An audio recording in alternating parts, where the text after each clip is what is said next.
In this video, we're going to be learning about the rational root theorem. The rational root theorem will give us a list of all the possible rational zeros of a polynomial function. This theorem gives us all the possible roots that we need, but not every number in the list will be a zero to the function. But every rational zero of the polynomial function will appear somewhere in the list. Well, to get our list, we must use P over Q. The P represents the constant term in our polynomial, a sub 0, so it's always going to be the last term in your polynomial. And Q represents the factor of the leading coefficient. So your leading coefficient at the beginning of your polynomial will be our Q. So we'll use those numbers to help create our list of our possible rational zeros. And then we go from there to actually find the exact zeros to the polynomial function. Example 1, list all possible rational zeros. So we have the polynomial f of x equals 15x to the third plus 14x squared minus 3x minus 2. So we have to identify our constant and our leading coefficient. So my constant term is negative 2. My leading coefficient is 15. Now remember, we use the letter P to represent a constant term, so that's negative 2, and we use the letter Q to represent our leading coefficient, which is 15. So if you see here, the formula for possible rational zeros is the ratio of the factors of the constant term to the factors of the leading coefficient. Well, we must find the factors of each one, so let's find the factors of our P. So again, that's negative 2 that we're looking at. So basically what factors are what numbers will go into negative 2. Positive and negative 1, positive and negative 2. So now let's look at Q. So Q is our leading coefficient, which we have 15. So let's list the factors of 15. Positive and negative 1, positive and negative 3, positive and negative 5, positive and negative 15. Okay, so those are the factors that will go into 15. So now we need to actually list out the possible rational zeros. So all we have done right now is just written out all the factors of P and the factors of Q. We have not actually done the possible rational zeros, so that's what we need to do now. So possible rational zeros is P over Q, the ratio. So that means that I have to take the factors of P and actually write them over Q. So that would be for the first one, plus or minus 1 over 1, plus or minus 2 over 1. So all I have done right now is just taken, plus or minus 1, write it over plus or minus 1 here. And then take plus or minus 2 and write it also over plus or minus 1.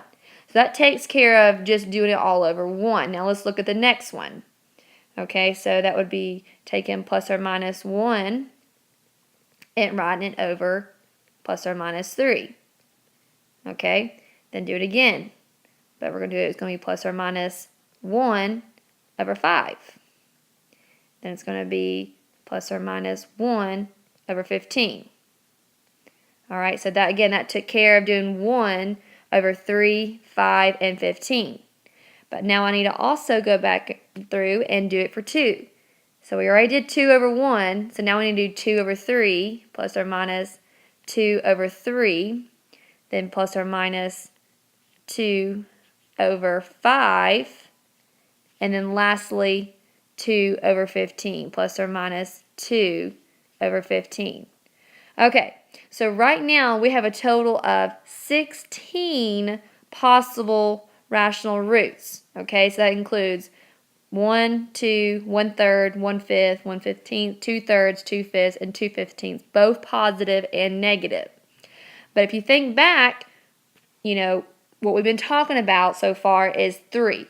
3 is the maximum possible rational zeros that I could possibly have. Now in a minute we're going to actually find those actual roots that we would need for our polynomial. But in this case, just to go ahead and tell you, our actual roots to this polynomial will be negative 1, negative 1/3, and positive 2/5. Okay, so we're not going to be using a calculator to find these. We're going to actually use a process that we've done in the past to actually find these roots. Okay, so our next example we have is polynomial x to the third minus 7x plus 6. I'm giving you already a real root here, which is -3. Okay, root 0, same thing. So again, we've talked about this past week that the exponent, the highest degree 3, lets you know we have 3 maximum roots. Okay, or maximum real roots, okay? So if I'm already giving you -3 and then we got to find the other two, we need to do a process. Usually we can look at factoring, but if you look x to the third minus 7x plus 6, we cannot factor that. And of course, then you're probably thinking, well, let me go to my calculator and find them. Yes, you could do that, but we right now are not going to do that. We're going to use synthetic division. So think back to what we did with synthetic division last unit. So if I know -3, okay, is going to be one of my zeros, I would use -3 in my synthetic division. So let's first put it in there. So we have 1 is my leading coefficient here. Remember, it's skipping the x squared, so I got to put a 0. Then -7, and then 6. Okay, so if I use synthetic division, go through all synthetic division steps, I am going to have a remainder of 0. That's what I want. If I have a remainder of 0, okay, that lets me know that this divisor, -3, is a root. Okay, so again, 0 must be a remainder. If 0 was not a remainder and it was some other number, that lets you know right away that that number, that divisor you had out here, that root, is not going to be a root to this polynomial. Okay, so now, from here, we got to take the 1, -3, and 2 and form a quadratic now. So we have x squared minus 3x plus 2, and we're going to set it equal to 0. Now look at this. This is something that we can actually factor. Okay, so before, all the way up here, I couldn't do anything. But now what I've done is I took synthetic division and I have broken in this polynomial down to something that I can actually factor, or quadratic. So once I factor that, we're going to have x minus 2, x minus 1. Okay, so that's going to give me what I need to give me my -3. So then my other two roots are going to be 2 and 1. Okay, so then of course -3 was what I gave you. Okay, so that's what we're going to be doing. Alright, so example 3. Now we're going to find the zeros of the polynomial function using the rational root theorem. Okay, so what we have to do is find our p and q, our factors, p and q. Alright, so again, p is our constants, that's 10. 1 is my leading coefficient. So my factors for 10 would be positive -1, 2, 5, and 10. Okay, and then of course just 1 itself would be positive -1. Okay, but my possible roots that I could possibly have as a root would be plus or minus 1, 2, 5, and 10, because again, I mean, I could put them all over 1, okay, because, 1 would be from the q, because again, p over q represents my possible roots. So anyways, where do I begin? Okay, so just pick a root, a possible root. So let's just start with 1. Start with positive 1. We're going to use positive 1, okay, from right here, and use synthetic division. So go back to your polynomial. So we have 1, 2, -13, and 10. Okay, again, I got those numbers from my initial polynomial. And again, I'm going to use synthetic division. If I use synthetic division and I get a remainder of 0, then I have a possible root. Then I have my actual, one of my roots to my polynomial. So let's do that real quick. Okay, it worked. Okay, now we just picked 1 and it happened to work out. So my possible roots so far will contain 1. Okay, so how many am I going to be looking for? 3. Okay, so now take this, so it's going to become x squared plus 3x minus 10 equal to 0. Can I factor this? Yes. It will be x plus 5, x minus 2, and of course we'll get 5, and then negative 5, and positive 2. So there are my other two roots. So now we're done. Okay, so this is our last example. Again, finding zeros of a polynomial function using rational root theorem. So all the polynomials that we've been looking at so far, you cannot factor at the beginning.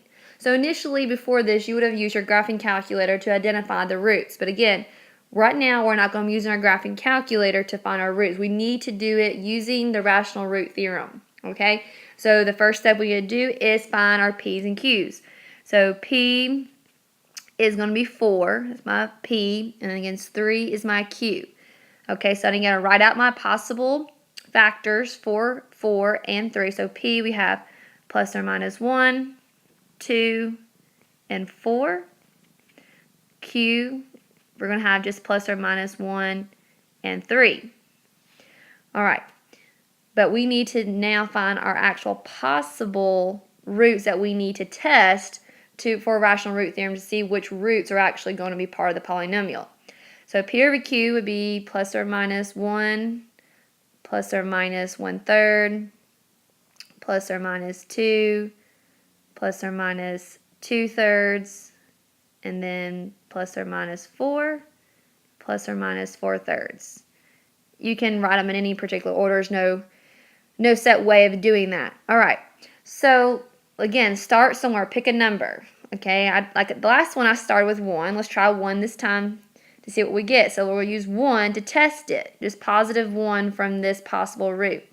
Let's test it with synthetic division and see if we get a remainder of 0. So we have 3, negative 5, negative 4, and 4. Okay, so let's see.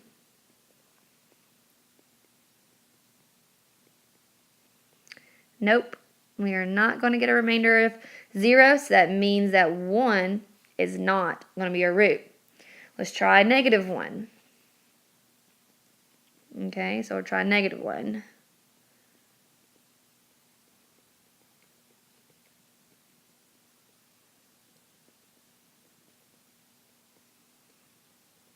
Yep, so that one worked. So right now we have the number negative 1 part of our roots. So now we're going to take 3, negative 8, and 4. So that's going to become 3x squared minus 8x plus 4 equal to 0. So I can factor this. So factoring this, it's going to be 12. So it would be 6. So x minus 6, x minus 2. I'm using the bottoms up method. I know several of you use the factor by grouping method. I'm just running out of room here. So I'm going to use that just for time's sake. So x minus 2, 3x minus 2 equals 0. So I have a root of 2 and a root of 2/3. Okay, so there's my other 2. Because again, I had a power of 3. So that means I had a maximum of 3 real roots, and I have negative 1, 2, and 2/3. Okay, sorry for being sloppy. So if you again look here, so negative 1 was there. We had 2, positive 2, and then we had positive 2/3. So you see how those 3 were in our P and Q. So that's all we have to do.